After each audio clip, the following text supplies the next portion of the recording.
Soy periodista. Me dedico a contar la realidad y el crimen es parte de ella. Voy a buscar la verdad de los casos a través de la ciencia forense, pero no lo haré solo. Me llamo Dani Álvarez y Paco Echeverría es el lector de huesos.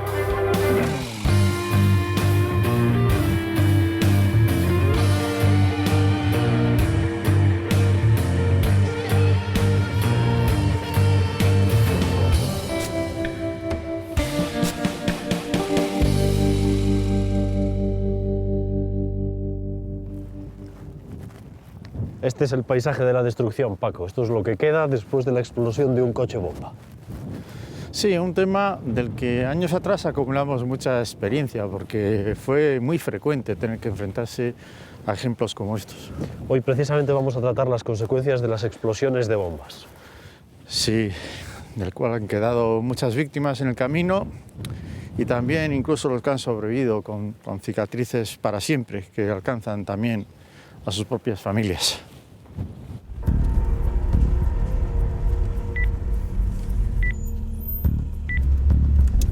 Mi señora estaba delante de la carnicería precisamente porque iba a comprar carne y yo estaba delante también, pero metido en las estanterías.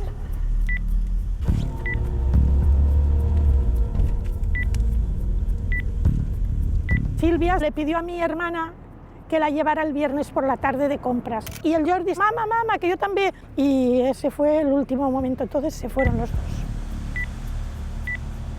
Estaba pues cortando 10 libritos de lomo tranquilamente a una madre y una hija que habían venido a comprar.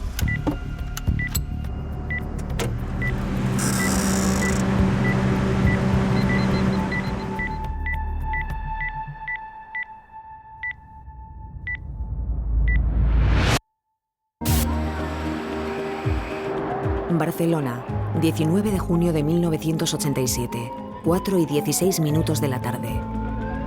Estalla el coche bomba que ETA ha colocado en el parking del centro comercial Hipercor. La bomba estaba en el interior de un Ford Sierra, estacionado en la primera planta del parking. La explosión hace saltar por los aires la primera planta del garaje.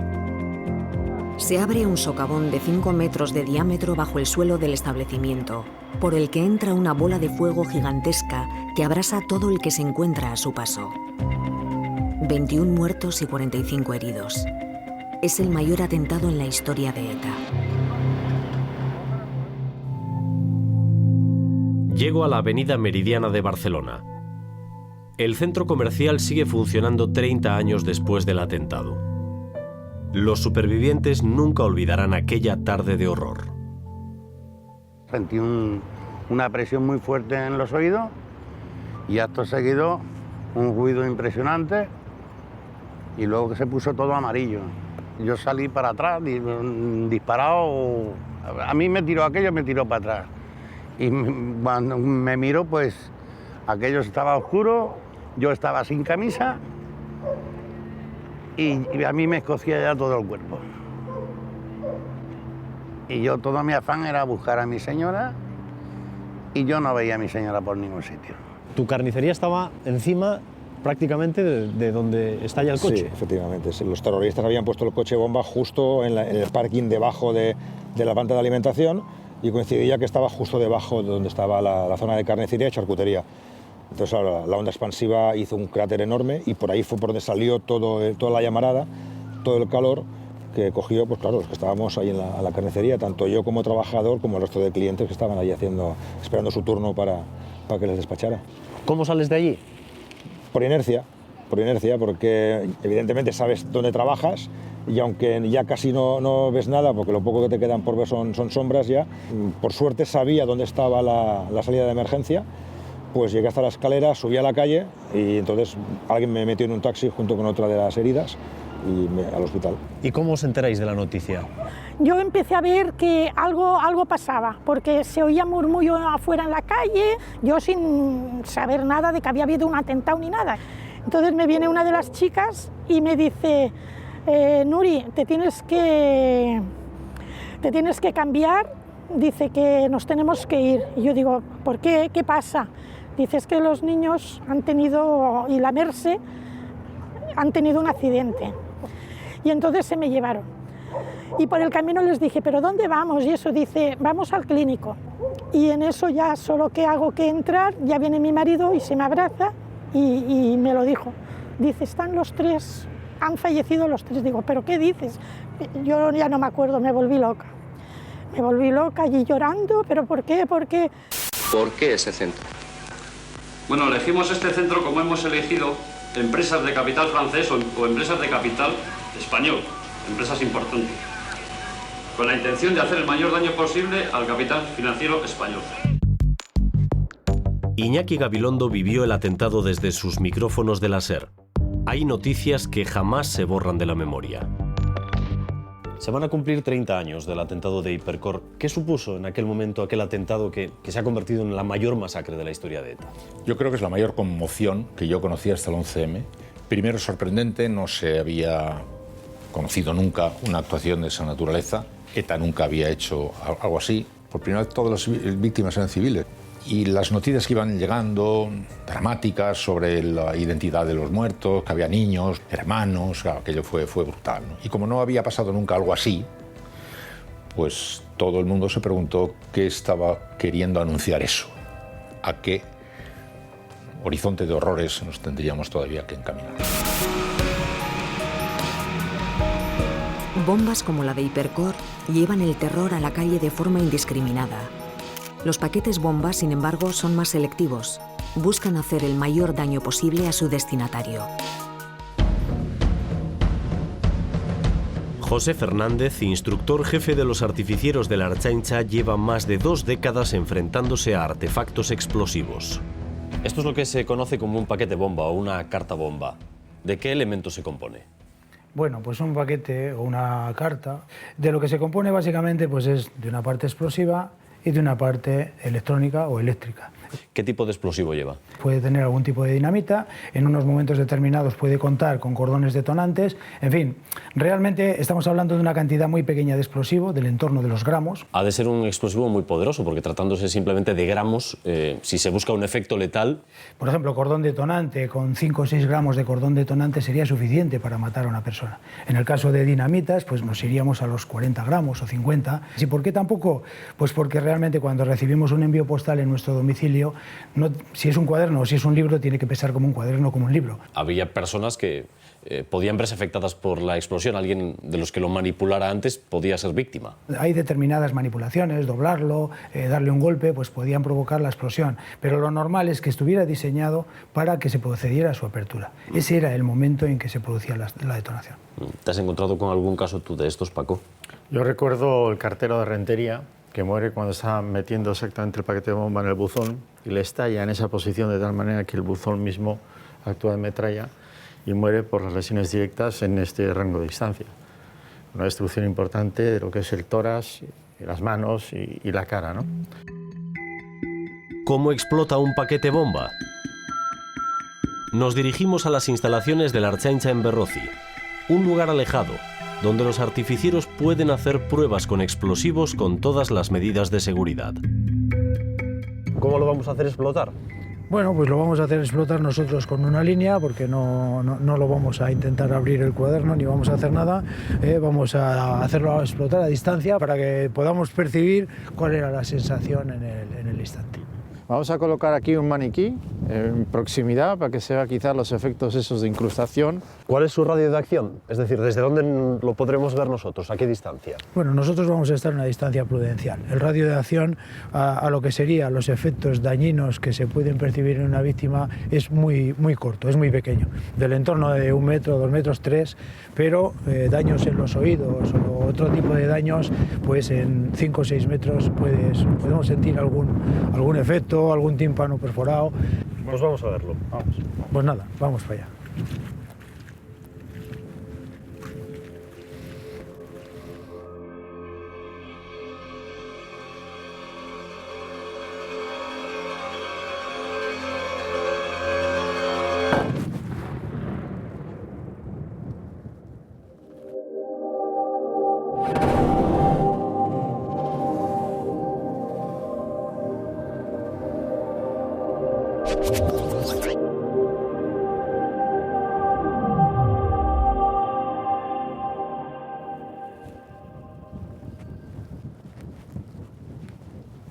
Bueno, además de haber afectado a la mesa, ha tumbado el maniquí al suelo y lo que vemos es en el plano anterior una incrustación ahí con trozos de papel, incluso a nivel abdominal, e incluso también unos puntos de perforación de los pequeños elementos que serán alambres, la pila.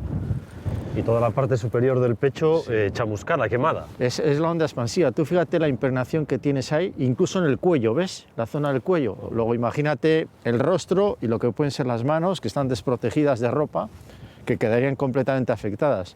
O sea, fíjate hasta dónde han llegado los restos, ¿no? En bastantes metros a la redonda. Una explosión así mata a una persona, Paco. Esto provoca lesiones que tienen que ser calificadas de graves, de muy graves. Y quizás lo que diferencia que uno pueda sobrevivir o no puede ser la actuación de urgencias, la evacuación inmediata del herido. Pasen a la acera, por favor. El escenario que se encuentran los primeros bomberos que acuden a Hipercor es dantesco. Humo, llamas, cadáveres y heridos por todos lados. Y un edificio cuya estructura podría estar afectada. Los bomberos se jugaron la vida para auxiliar a las víctimas. Manuel Carracedo era el jefe de guardia en el Parque Central de Barcelona. Estaba en el Parque Central, que es donde tenemos ubicados todos los servicios. Entró un telefonista y dice: ha habido una explosión. Y salimos del Parque Central y ya me iban dando noticias, ya veías cada vez más importante la cosa. Bueno, aquí nos va a tocar hoy un día fuerte. Estamos hablando de un supermercado de grandes dimensiones. Sí. Tu primer cometido es reconocer toda la zona y tratar de organizar el personal. Sí. Cuando yo llegué, lo prioritario era evacuar los edificios y luego localizar por dónde se podía entrar. ¿Llegáis a temer en algún momento que alguna de las estructuras, alguno de los edificios se puede venir abajo? En el primer momento sí, porque no sabes, no tienes información de lo que ha podido pasar. Después supo que era un vehículo, pero podía haber sido bombas colocadas en 2 o 3 sitios, ¿no? ¿De qué manera accedéis al parking? Hay que entrar, claro, lentamente, porque todo es humo. ¿Y vais a ciegas? Exacto. En aquel momento los compañeros que entraban iban a ciegas. Para orientarnos, pues teníamos entonces una cámara térmica. Con esa cámara se fue barriendo la zona de humo hasta ver un foco de calor. Cuando llegas al sitio es cuando, en aquel momento, a base de gritos, porque los bomberos no llevaban walkies, pero ellos, agua, por decir agua, pues les conectaban la manguera a agua y entonces ya empezaron a tirar agua. Llegué hasta la planta inferior, a donde estaba estacionado el vehículo que explotó. Vi el resplandor, porque el coche que explotó había hecho un agujero importante en el forjado y estaba en llamas el vehículo y se veían las llamas. Había dejado un gran boquete el coche. Sí, esa misma explosión fue la que desplazó una losa de hormigón que había encima y ahí fue donde entró en el hipermercado el fuego y el humo.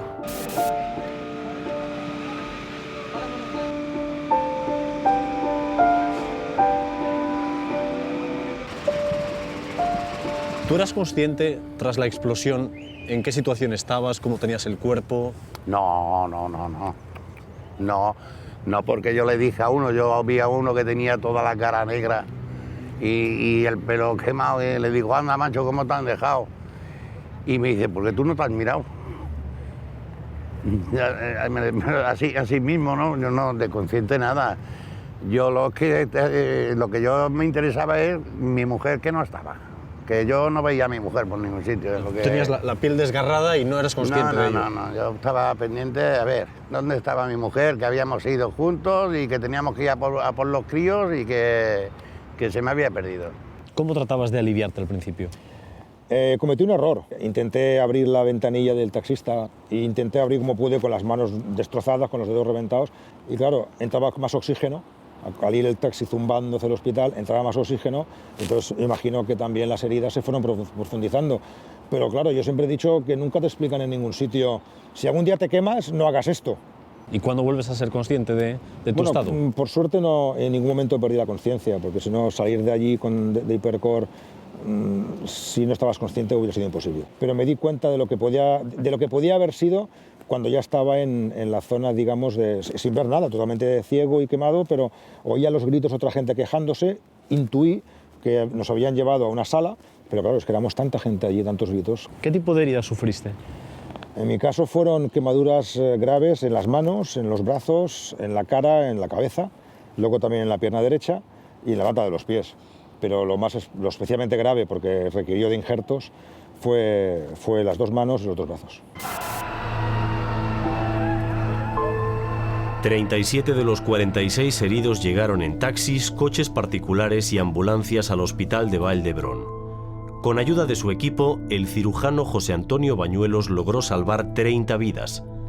Desde aquel día, muchos le conocen como el Doctor Milagro.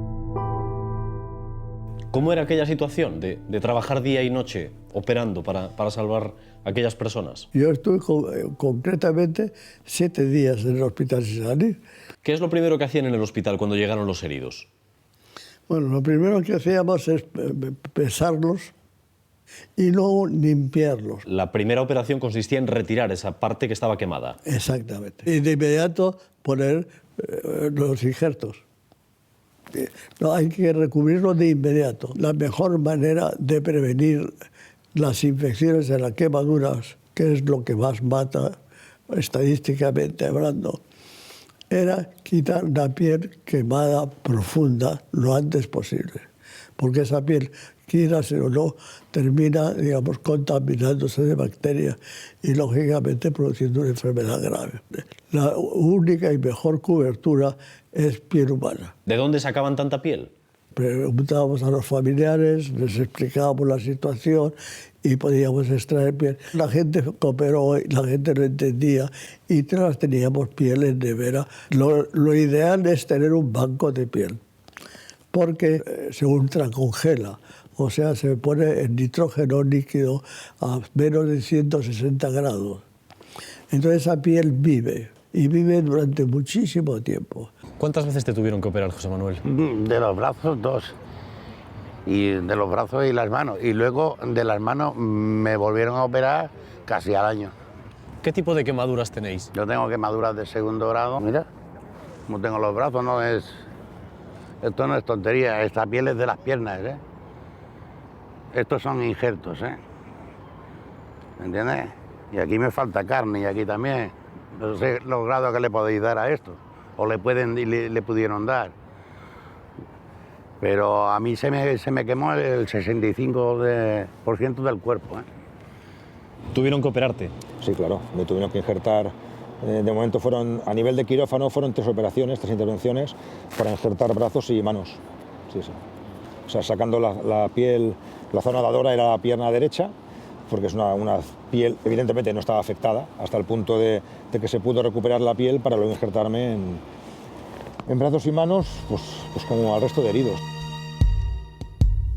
Todos hemos oído hablar de las distintas categorías de las quemaduras, su gravedad, 1er grado, 2º grado, 3er grado. ¿Cuál es esa clasificación? Pero el 1er grado es tan sencillo como lo que ves en esta imagen, una exposición al sol. Esto ocurre todos los veranos. Quizás todos hemos tenido alguna vez una quemadura de 1er grado, donde es la parte más superficial de la piel, la que se ve afectada, la epidermis. Eso es un ejemplo clarísimo. O sea, que las de 1er grado son las menos graves. No, todo depende de la extensión en el cuerpo. En las quemaduras, para valorar el pronóstico, no solamente juega el factor de profundidad de quemadura en piel, sino la extensión. ¿Y las de 2º grado? Las de 2º grado vemos aquí, en ellas aparecen lo que son las ampollas. Seguramente todos hemos tenido alguna vez accidentes domésticos, quemarte con una plancha en casa, al manejar el fuego, etc. Las de 3er grado llegan a más profundidad en la piel. Digamos que todavía se ve afectada.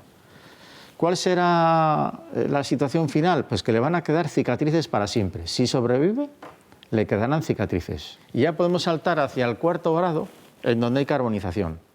Y cuando ya hay tal nivel de destrucción en la piel, incluso se rasga la piel. ¿Estas comprometen la vida? Sí, sí, por supuesto. Esto es gravísimo. Supongo que, además de cicatrices, dejarán también secuelas. ¿Qué tipo de secuelas dejan quemaduras de este tipo? Pues, aparte de lo estético, que es bastante, lo que producen son retracciones. Como te estaba diciendo, quedan cicatrices. Estas cicatrices hacen retracción y esto puede hacer que igual no se puedan mover algunos de los miembros, porque la piel está tensa, retraída con esas cicatrices. Por lo tanto, son secuelas que son incapacitantes. Las bombas Lapa comenzaron a utilizarse en conflictos bélicos hace aproximadamente un siglo. Durante la Primera y Segunda Guerra Mundial se emplearon en forma de minas para hundir barcos pegándolas al casco. Luego se empezaron a utilizar en vehículos. Con el paso del tiempo, su uso se extendió entre los grupos guerrilleros y terroristas de todo el mundo. Esto es una bomba Lapa porque iría adherida a los bajos de un vehículo. José, ¿qué componentes lleva? Se va a componer de una parte electrónica y de una parte explosiva. Explosivo, pues difieren un poquito, entre 600 y 1 kilo.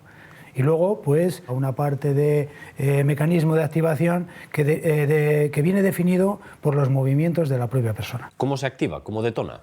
Está sujeto simple y llanamente a que nos montemos en el vehículo y aquello empiece a moverse.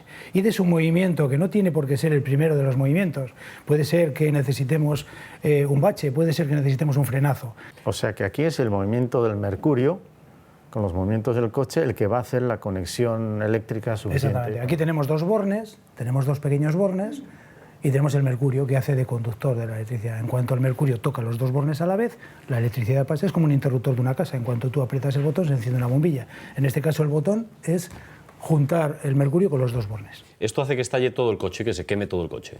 No, lo normal es que haga que estalle la parte concreta, pues justo lo que se comprende con la abertura de la lapa. Puede darse el caso, cuando son sustancias como la cloratita, pues lo más probable es que las espumas de los asientos cojan fuego y se vean casos, pues, de incendios posteriores a la detonación de la lapa.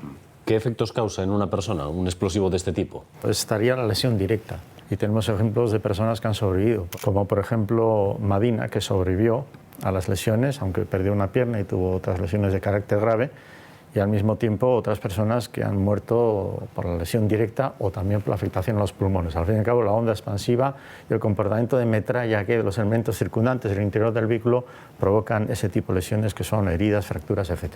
Vamos a conocer a través de un simulacro cómo se desactiva una bomba Lapa.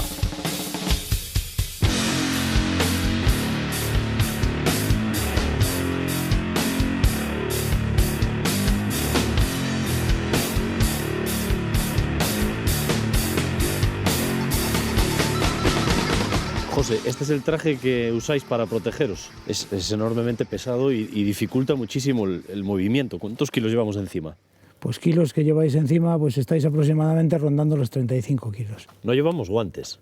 No, porque entonces con guantes ya entonces no serviría nada más que para darse un paseo alrededor de la bomba. En el momento en que se esté trabajando sobre un artefacto explosivo que tenga una cierta entidad, pues el traje realmente no va a ser capaz de ofrecer esa protección que se le supone.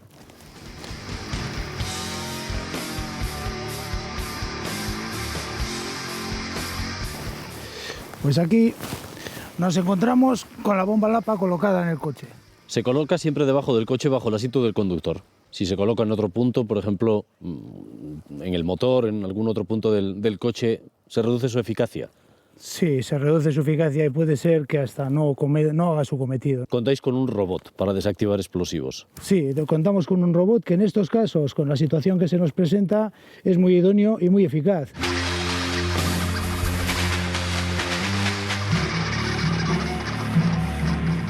¿Qué prestaciones tiene este robot, José? Para empezar, tenemos 6 cámaras. Luego tiene una pinza que nos sirve para agarre y sujeción. Y luego le hemos colocado una serie de útiles. ¿De qué manera vamos a actuar sobre la bomba Lapa? Colocaremos uno de estos cañones disruptores en esta pinza.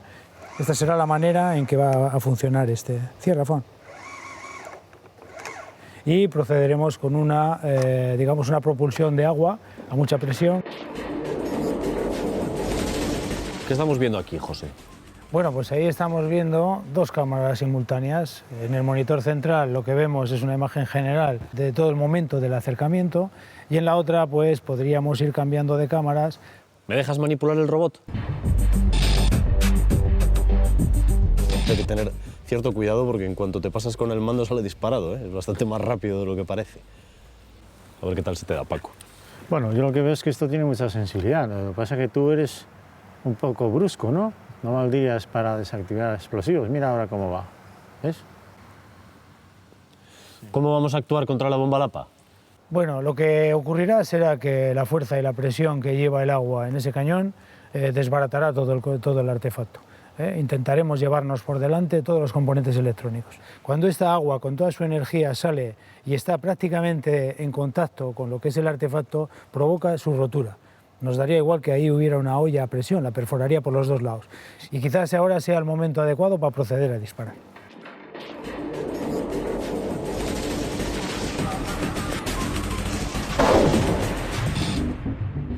Ahora lo que procede es verificar que verdaderamente ese trabajo se ha hecho eficazmente.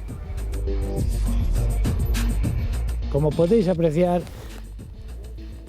podemos decir que la bomba está completamente desactivada.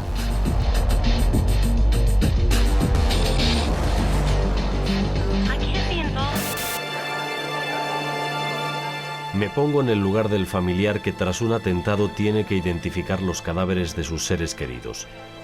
Me imagino ese momento antes de reconocerlos, esos segundos en los que aún guarda la esperanza de que sigan con vida.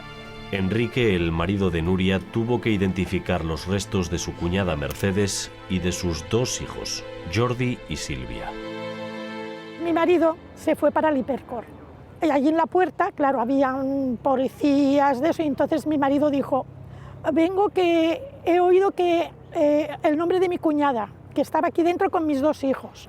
Él en ese momento tampoco no sabía nada. Se lo llevó el policía, se lo llevó al Valle de Brón. Allí por las entradas que habían de esto les dijeron, no, aquí no están. Entonces le dijeron, donde están llevando también es al clínico. Dice, aquí están dejando a los heridos. Dice, los fallecidos se los llevan al clínico. Entonces allí pues empezó la búsqueda y había, dice que muchos cadáveres. Entonces la primera que encontró es a mi hermana, fallecida. Al cabo del ratito iba mirando, iba buscando dónde estaban los niños. Encontraron al nene, al Jordi, y también fallecido. Y a la Silvia no la encontraban. Con los niños no estaba y dice que tuvo que ir pasando y reconociendo y no la encontraban. Al final la encontró, que la habían puesto con las personas mayores.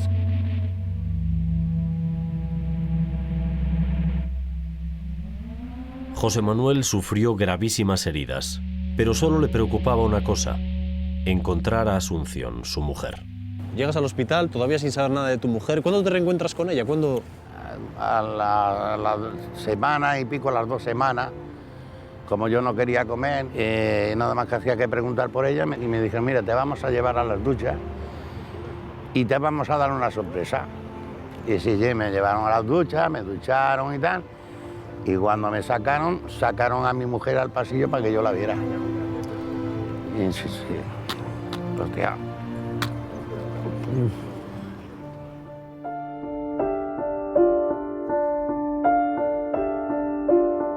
Durante tus años como forense, Paco, supongo que habrás tenido que enfrentarte a muchas víctimas de coches bomba o de bombas Lapa. ¿Hay algunos casos que te hayan marcado especialmente? Recuerdo, por lo personal, la bomba que le pusieron al coche de un médico forense, compañero mío, en la Audiencia Provincial de San Sebastián. Y aquella madrugada me llamó y me dijo lo que había ocurrido, y entonces durante unos días incluso yo también miraba debajo de mi vehículo, pero en fin, eso se nos pasó. El tema quedó en que no se sabía quién la había puesto, pero también a veces las cosas igual estaban un poco más claras. Pues hombre, también recuerdo a un guardia civil al que conocía personalmente porque venía mucho por el juzgado, y un día le pusieron una bomba. Y la verdad es que cuando fui a levantar el cadáver no me daba cuenta que era él, por la destrucción y el fuego, la carbonización, hasta que me dijeron quién era, y eso también me impresionó. Y muchos otros ejemplos de una época que afortunadamente ha pasado, creo yo, y creo sinceramente que no volverá. Guardia Urbana, diga. Policía Municipal. Sí, dígame. Buenas tardes. Buenas tardes. Mire, le llamo en nombre de ETA. Hipercor de la Meridiana va a explotar a las 3:30. Sobre todo que salga la gente de los aparcamientos. ¿A las 3:30, 4 menos 20. ¿A las 3:30? 4 menos 20. Que salga todo el mundo y sobre todo del aparcamiento, que no se mueva un coche. Hola, Euskadi. Tras recibir los avisos de bomba, tanto la policía como la seguridad del centro inspeccionan las instalaciones de Hipercor buscando el artefacto. No lo encuentran. El aviso de ETA es confuso. No especifica que se trata de un coche bomba. Al haber pasado la hora anunciada, la dirección de Hipercor y las fuerzas policiales deciden no desalojar el local. Vayamos a la cuestión de los avisos de bomba. Se reciben 3 avisos inconcretos y se toma la decisión de no desalojar. ¿Hasta qué punto aquello cuestionó el comportamiento de la policía? Entonces no mucho. Yo cuando me encontré con el tema ya profesionalmente fue a la mañana siguiente cuando el asunto había pasado ya al siguiente grado de la conmoción enorme, el cabreo, la irritación, la desesperación. Se había empezado ya a introducir el elemento de la gran polémica que se suscitó sobre el aviso, no aviso y sobre lo que hubiera debido hacerse con el aviso. Y recuerdo como si fuera ahora que pronto en aquella polémica se consideró lo delicado que era el tema. Era extremadamente delicado. Porque decíamos, claro, es que si una advertencia debe provocar inmediatamente un desalojo, cualquier grupo o cualquier loco o cualquier gamberro con un montón de monedas de 5 pesetas en una cabina telefónica te desaloja los campos de fútbol un domingo bajo la amenaza de bomba. La indignación con el atentado fue de tal naturaleza que esa polémica quedó muy diluida en segundo lugar. El horror fue tan grande que el horror se lo comió todo. Domingo Troitillo Arranz. ¿Es cierto que se hicieron 3 llamadas telefónicas? Ajá. ¿Las hizo usted las 3? La primera fue a la empresa de Hipercor y a continuación a la Policía Municipal. Y la tercera llamada la realicé un cuarto de hora más tarde, esto es a las 3:30, al diario Hoy. Hubo 3 avisos inconcretos de la presencia de una bomba en Hipercor. Sí, ¿por qué? Y no se decidió desalojar. ¿Se actuó mal? ¿Se hizo mal? Sí. ¿Hubo negligencia? No. Porque no se hizo mal queriendo. No se hizo bien porque sencillamente no lo supieron hacer mejor. Pero no es que lo hiciera mal aposta. Eso quiero que quede muy claro porque tampoco voy a decir nunca, en la vida jamás se me ocurriría decir que aquello fue queriendo, ni mucho menos. La bomba la pusieron los terroristas y la culpa es de ellos. No hay que darle más vueltas. ¿Cuál hubiera sido la actuación correcta? Hombre, evidentemente que hubieran desalojado. Eso hubiera sido ideal. O sea, si la llamada es aproximadamente media hora, poco más o menos, antes de la explosión del coche bomba, pues si hubieran entendido que era creíble esa llamada y hubieran desalojado, pues seguramente habríamos podido salir todos en media hora tranquilamente. Desgraciadamente, quien tomó la decisión se equivocó y la consecuencia fue la que fue. El Tribunal Supremo acabó condenando al Estado como responsable civil subsidiario a indemnizar a 13 víctimas del atentado. En total, recibieron 151 millones de pesetas. Según la sentencia, entre la llegada de las dotaciones policiales y la explosión, no se hizo absolutamente nada para intentar el desalojo e impedir que el público y los vehículos siguiesen entrando y saliendo. Hemos visto, José, cómo se desactiva una bomba Lapa, pero ahora queremos ver qué efectos tendría en su potencial víctima cuando explota. Nos hemos preparado una Lapa colocada en un vehículo para que podáis apreciar esa imagen. Sí. Podremos colocar también un maniquí dentro, ¿no? Y así ver los efectos directos, porque supongo que la bomba dentro del vehículo, con la inmediata proximidad, tiene que producir unas lesiones directas importantes, ¿no? Ese es básicamente el efecto más fundamental que produce, es decir, sobre la víctima que está situada encima de ella, es el que más daño y el que más va a absorber toda la presión explosiva.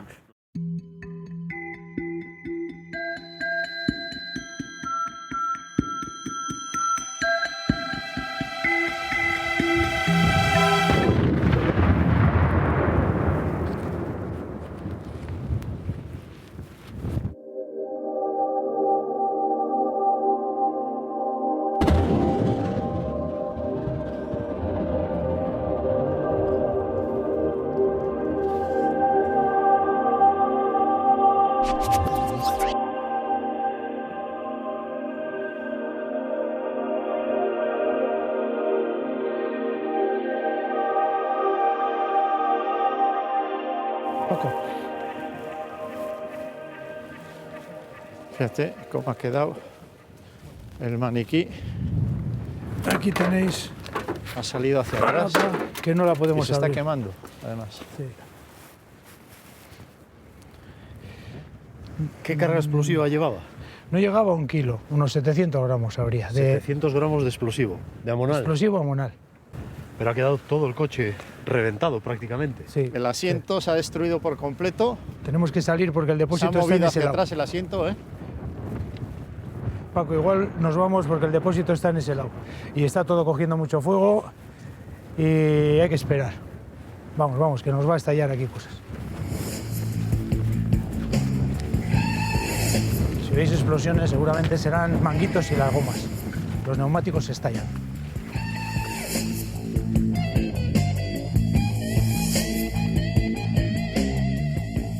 En esta situación, la posibilidad de supervivencia se reduce a cero, Paco. Absolutamente, la onda expansiva directa, de lleno, el fuego, los humos.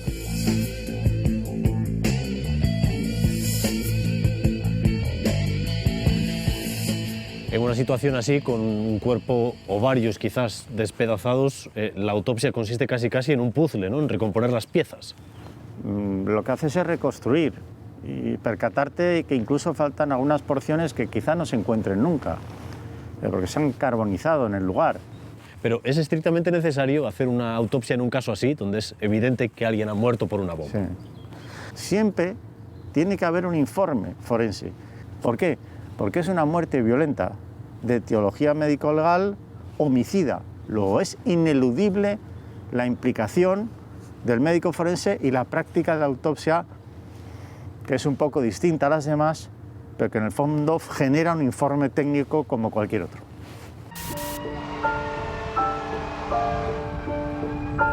Tras la explosión, el humo invade todo Hipercor. Un humo tóxico, letal. El camino hacia la salida, envuelto en oscuridad, se convierte en una trampa mortal. Pero era una bomba que le habían puesto amonal y le habían puesto otra sustancia profeso para que hubiese mucho humo. La idea era una idea muy criminal porque era matar al número mayor de personas. Entonces había mucho humo muy opaco y prácticamente todos los que se quemaron recibieron, inhalaron humo. Y yo en el parking, bueno, localizamos una familia entera y yo localicé, me parece que fue la última que se localizó, que estaba pues bastante alejada del foco de la explosión y no estaba quemada, había muerto por asfixia. Mira, Dani, te he traído a Ispaster, donde la SUE Escola imparte su formación, para que puedas comprobar el peligro que tiene el humo en un incendio como ocurrió en Hipercor. Sí, porque precisamente en el caso de Hipercor la mayoría de las víctimas lo fueron por causa del humo, no del fuego. Sí, el humo es muy peligroso y siempre hay que saber cómo comportarse, y para ello lo que vamos a hacer es que nos lo explique uno de los profesores. Bueno, Iker, instructor de su escuela, Dani Álvarez. ¿Qué tal, Iker? Dani. O sea que en estas instalaciones es donde vosotros podéis reproducir los efectos del fuego, del humo, etc. Exactamente, para eso tenemos una serie de contenedores en los que solemos dar fuego y vamos viendo cómo se va desarrollando un fuego y cómo se va comportando ese humo. ¿Hay muchas diferencias entre un fuego que se produce dentro de un edificio al que se da fuera, temperatura, gases tóxicos, etc.? Sí, si tenemos un fuego en un exterior, todo este humo va a ir por convección hacia arriba, estos gases tóxicos, y se van a ir dispersando en la atmósfera. Sin embargo, si tenemos un fuego en un interior, va a ir reduciéndose la concentración de oxígeno, y entonces la combustión va a ser cada vez más incompleta y se va a generar monóxido de carbono que nos puede intoxicar. Entonces la situación en un interior pues, va a ser bastante más complicada por el humo, por los gases tóxicos y por la temperatura. La verdad es que esto llega un momento con el humo en las instalaciones cerradas que produce lo que es un techo neutro, ¿no? Lo que se define como un plano neutro. Plano neutro es esa línea que separa la zona donde vamos a tener el humo, el hollín, esos gases tóxicos, vamos a tener más temperatura, de la parte inferior, donde vamos a tener una mayor visibilidad y vamos a poder respirar.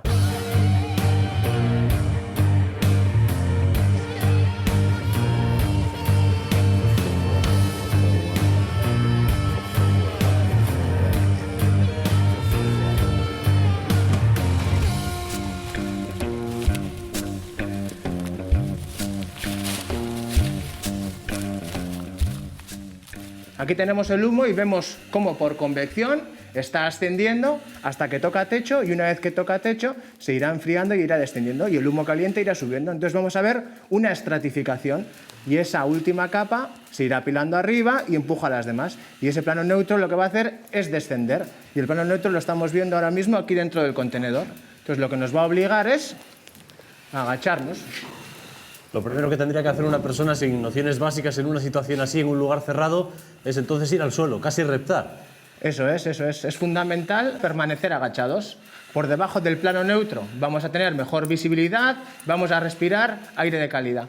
Si estamos por encima del plano neutro, vamos a respirar esos gases tóxicos que nos pueden matar. Paco, con esta humareda, ¿cuánto tiempo tiene una persona antes de que los pulmones se le atasquen y empiecen a notar el efecto? Bueno, esto es cuestión de minutos. O sea, todos los humos tienen partículas, todas son venenosas, todas afectan, y particularmente cuando tenemos monóxido de carbono. ¿Qué es lo que habría que hacer ahora? Fundamental, ir agachados, y si podemos cubrirnos la cara o la boca con un paño húmedo, mejor. Y yo creo que en este momento deberíamos colocarnos el equipo de respiración.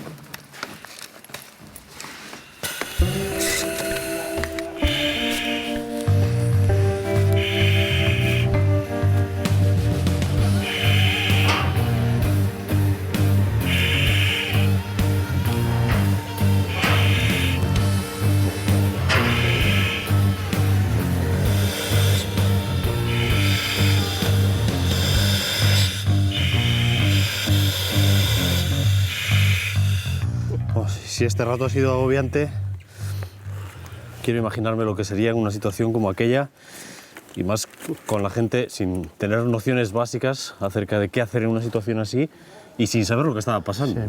Oscuridad, además, oscuridad. Explosión, gritos. Sensación de angustia y de que puedes morir ahí mismo, ¿no? Sí.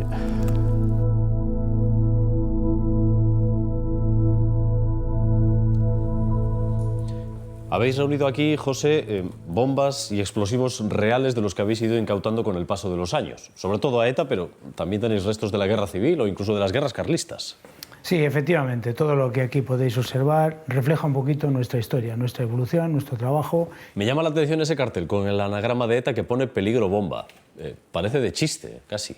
Esto se trata fundamentalmente de que en ocasiones la acción en sí que se va a llevar a cabo pues no puede ser anunciada, ni como un aviso ni como nada. Entonces puede ocurrir que personal civil, público, se vea inmerso en este problema, y de lo que se trata es un poquito de avisarles. O sea que es un cartel real. Es un cartel totalmente real, que se ha utilizado en algunas ocasiones. Esto es una bomba que dejaron en la puerta de un restaurante en el entorno del llamado impuesto revolucionario, y que al final unos niños hicieron con ella, y en forma de botín lo que estuvieron es jugando con ella. Jugando con ella, entendamos que lo que pretendían seguramente sería abrirla.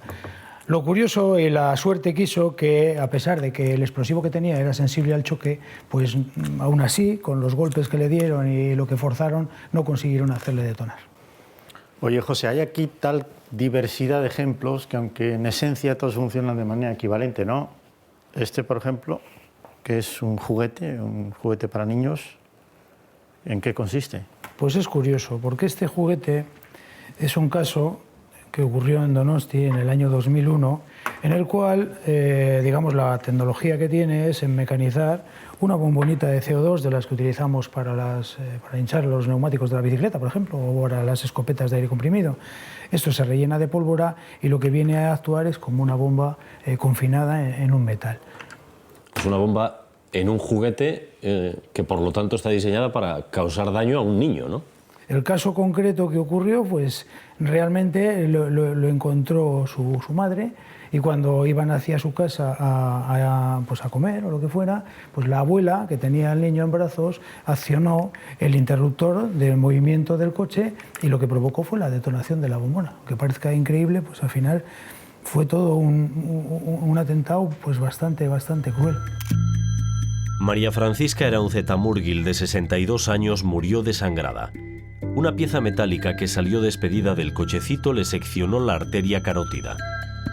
La explosión alcanzó en la cara a su nieto, de 16 meses, dejándolo ciego y con gravísimas heridas. Nunca se llegó a esclarecer quién diseñó este juguete mortal. Me estoy fijando que en esta vitrina tenéis varios teléfonos móviles. Estos tres son de la misma marca, son Alcatel. Estos tienen una función peculiar. Alcatel, cuando todo esto de los móviles pues empezó a tenerse en consideración, era el único fabricante que permitía limitar la comunicación de un móvil a otro móvil. Se convertiría directamente en el mecanismo de activación de la bomba. Es evidente que cuando hablamos de teléfonos móviles y de bombas, se nos viene a la cabeza el ataque del 11M, los diferentes atentados del 11M, que tuvieron el teléfono móvil como método de activación de las bombas. ¿Cómo se hicieron de todas las mochilas? Realmente se utilizó como un temporizador. Lo que nosotros utilizamos de este teléfono es el reloj que tiene. Ese reloj, cuando llega a una hora determinada, pues provoca la detonación. ¿Han evolucionado mucho las bombas desde que el terrorismo yihadista ha empezado a actuar de una manera casi indiscriminada y constante? Hombre, las bombas en sí no es que hayan evolucionado. Básicamente lo que evoluciona y lo que cambia es un poco el modus operandi. Realmente estamos en atentados donde el aspecto de lo indiscriminado y de lo voluminosos que son, pues nos obliga a todos a ponernos un poquito en guardia. A pesar del trabajo de los cirujanos, los supervivientes de Hipercor sufrieron graves secuelas físicas y psíquicas. Sus vidas quedarían marcadas para siempre. José Manuel me cuenta cómo le afectó a Asunción, su mujer, vivir con un cuerpo lleno de cicatrices. La pobrecita tenía peor cicatrización que yo, y esto en una mujer joven, pues fíjate, eso es la ruina, padre. Una vez, 30 años, presumida, porque ella era bien parecida, y esto se le acabó porque ya tenía que ir tapada, que no podíamos ir a la playa porque la gente nos miraba. Ni a la playa, ni ponerse, no sé, una camiseta de mangas cortas, porque todo el brazo quemado, todo lleno de queveros, y claro, a ella también esto la hundía. Que la gente la mirara y se la quedara mirando como si fuera un bicho raro, la hundía. Entonces, ahí tenía yo que hacer de tripa corazón, ¿entiendes? Y tenía que empujar. Si una persona se quema la cara, lógicamente la cara la va a tener siempre expuesta para que la mire todo el mundo.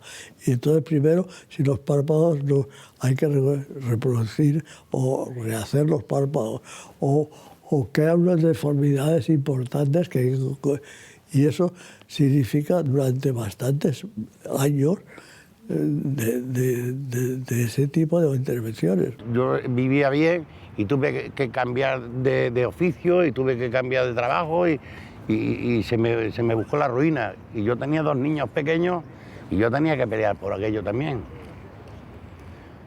Y al principio no estaba en condiciones de luchar. Las cicatrices de Nuria no son físicas. 30 años después, aún se sigue culpando por haber dejado que su hermana y sus hijos fueran de compras aquella tarde a Hipercor.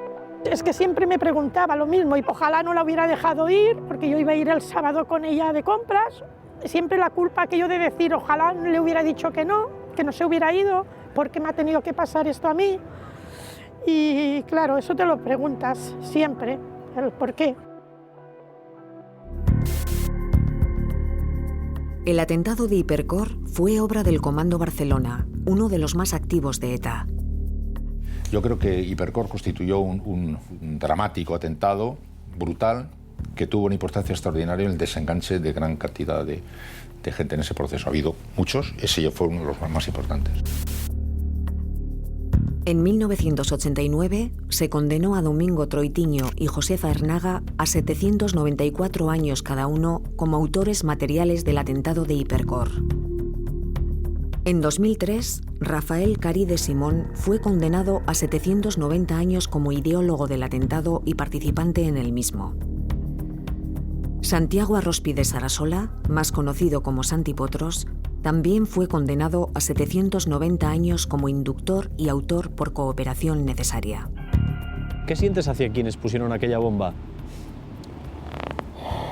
Mira, ya son casi 30 años y con el paso del tiempo, pues uno de los autores me pidió un encuentro. Yo no lo pedí, quiero que quede muy claro, yo no pedí encontrarme con nadie.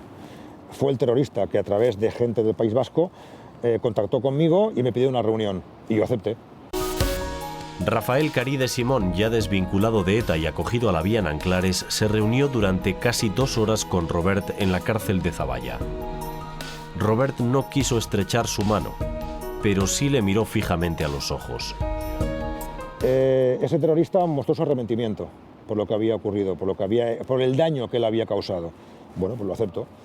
En cambio hay otros 3 que evidentemente no han hecho ningún tipo de acto ni de movimiento para mostrar ni arrepentimiento ni nada parecido. Bueno, me gustaría que algún día se replantearan el daño que causaron. ¿Qué opinión tienes acerca de ese tipo de encuentros entre miembros de ETA autocríticos con su pasado y víctimas? Hombre, yo los admiro, los aplaudo y los considero una cosa de una extraordinaria categoría humana y creo que de valor social y político, a mi juicio. Robert, ¿tu encuentro con Caride Simón para qué sirvió? Bueno, sirvió para plantearle una serie de preguntas que muchas víctimas le queremos hacer. ¿Para qué sirvió? A mí, personalmente, quizás lo que diga ahora no suene bien, pero es lo que pienso. Yo hubiera dormido muy bien la misma noche si no hubiera ido a verle.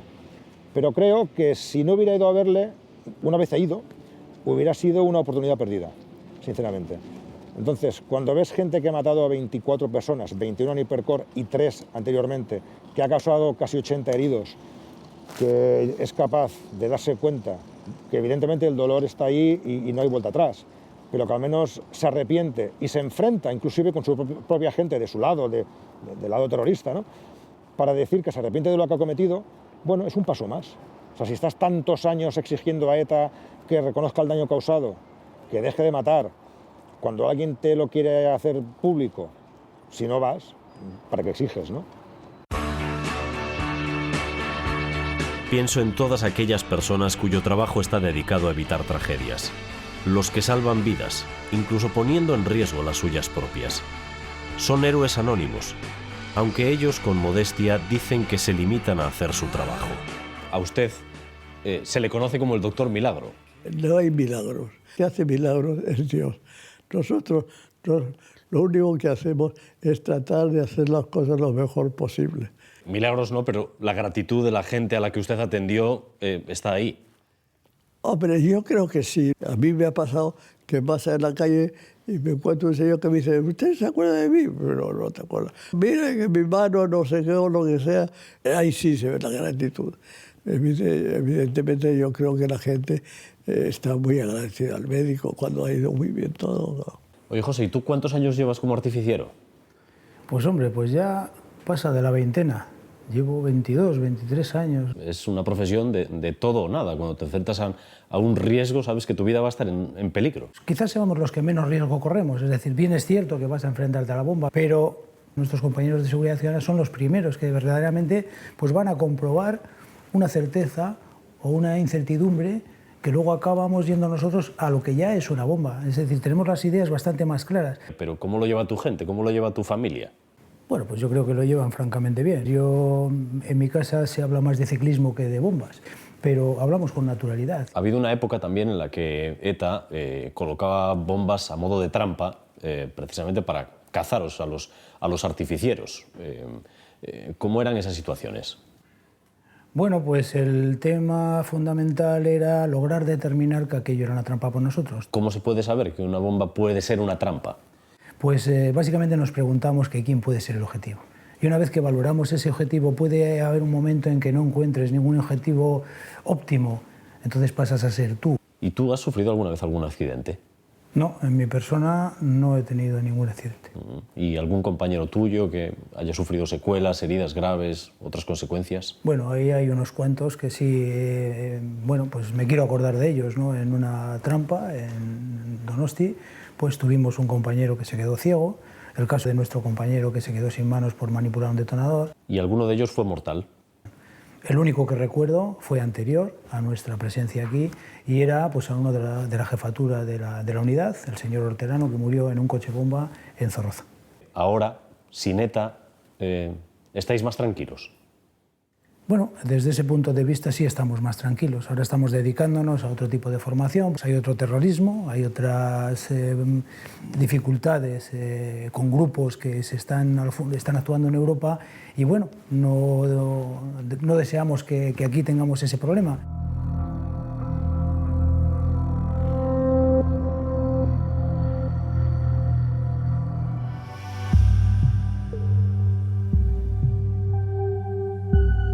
Estos son los componentes, José, que estaban en el Ford Sierra que convirtieron ese coche en el coche bomba de Hipercor. ¿De qué componentes estamos hablando? Bueno, pues estamos hablando de una sustancia explosiva conocida con el nombre de amonal, estamos hablando de unas escamas de jabón y estamos hablando de un combustible que en este caso es gasolina. Además, estamos hablando pues una pequeña porcentaje de cola, en este caso blanca, que todo de una manera compuesta determinada pues formaba aquel artefacto. ¿Qué es el amonal?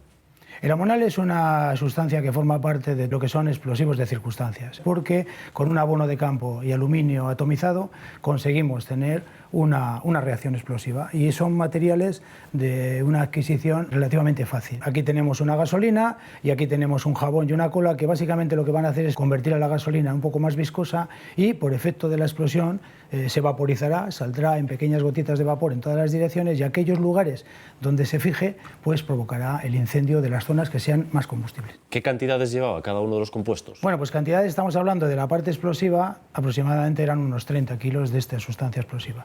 Y lo que es la gasolina con el resto de todas las sustancias flegmatizantes que la acompañaban, aproximadamente andaba en el entorno de los 100 litros. ¿De qué manera se disponían en la bomba? Pues en la bomba seguramente se disponía lo que es la parte explosiva en un contenedor similar a lo que podría ser este que tengo aquí.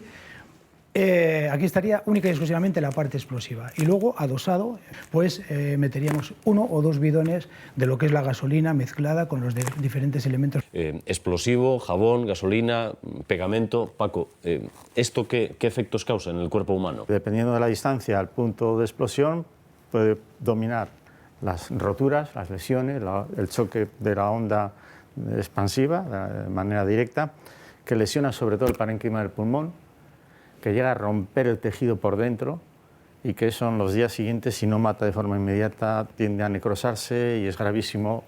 Y una cosa que recuerdo en concreto del amonal es la impregnación que se produce sobre el cuerpo o sobre todas las estructuras cercanas, ¿no? Ese polvo es como una purpurina.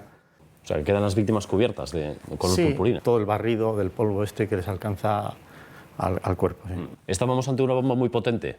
Efectivamente estábamos ante una bomba muy potente. Una bomba en un interior con estas cantidades de explosivo siempre multiplica la potencia de lo que podemos nosotros referir en una calle o en un lugar abierto.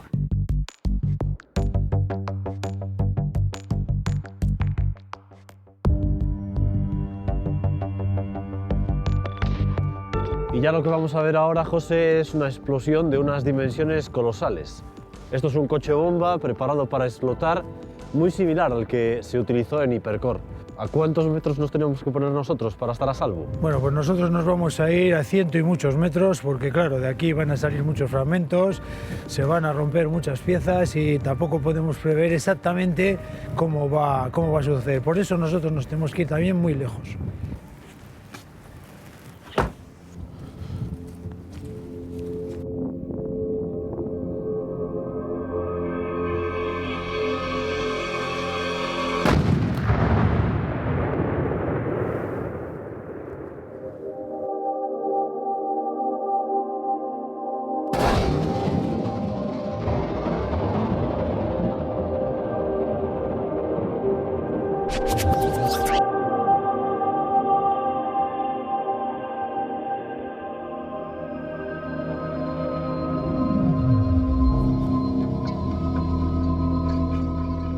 ¿Y qué es lo que notaste?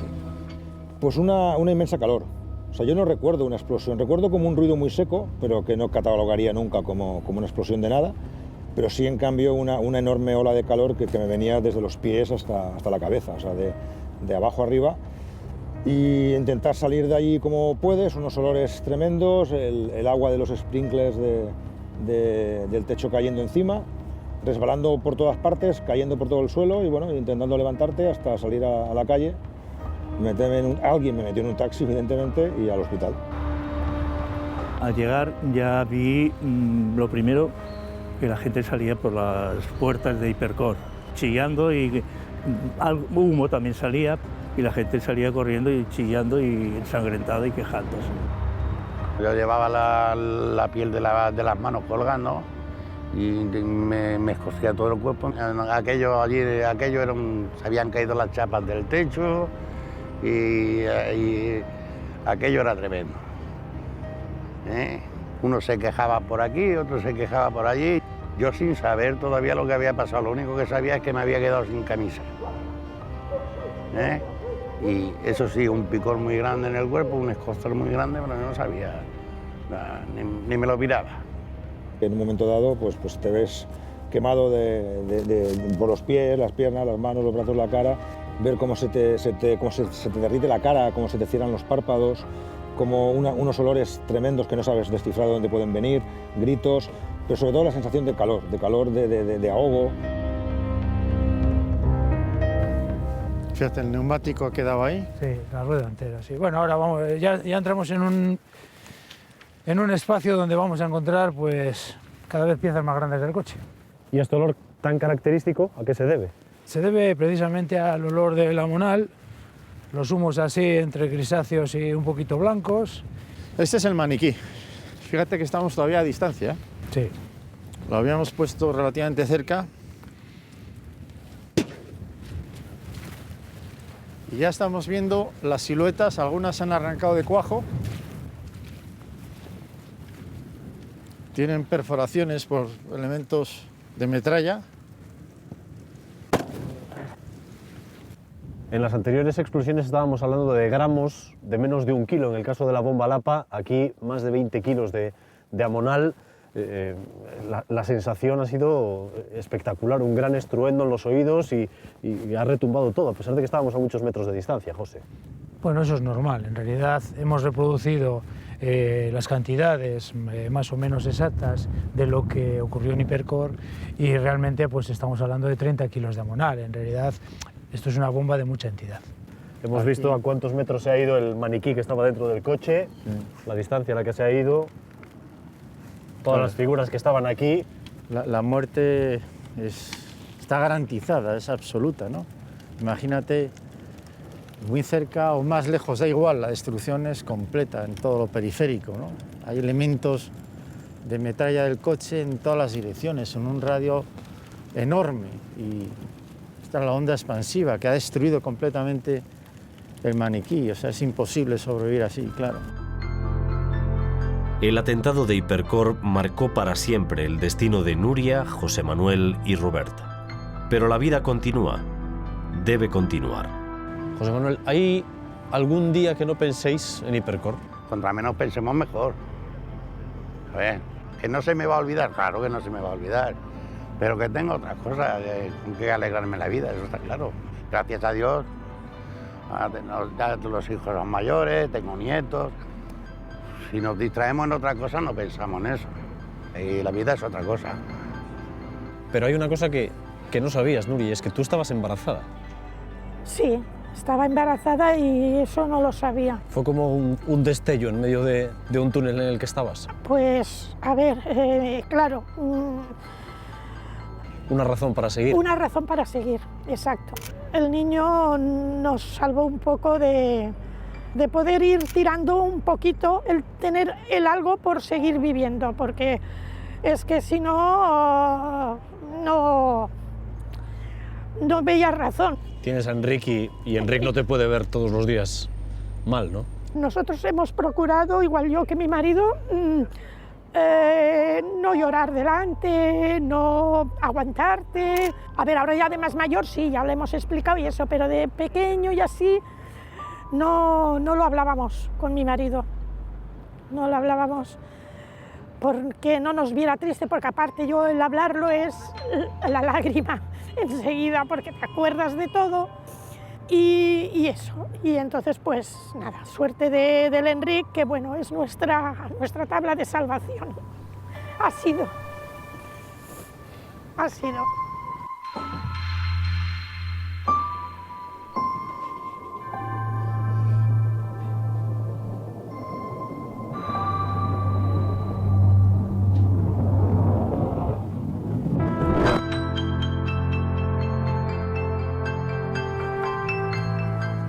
Hoy hemos conocido, Paco, las consecuencias de las bombas y de las explosiones. Crímenes que no tienen solo como finalidad la de buscar víctimas, también la de causar terror. Sí, mira, Dani, no solamente se producen los muertos, los mutilados, las grandes heridas, sino que es mucho más. Se producen cicatrices que quedan incrustadas en la memoria y que no desaparecen nunca.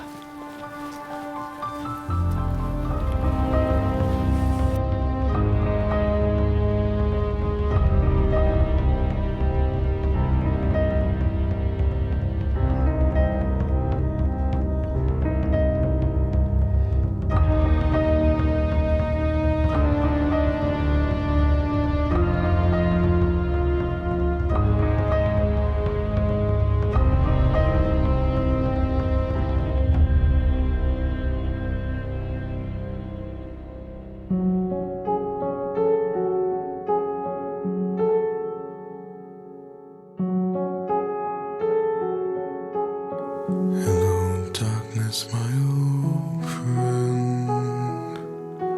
I've come to talk with you again, because a vision softly creeping left its scenes while I was sleeping, and the vision that was planted in my brain still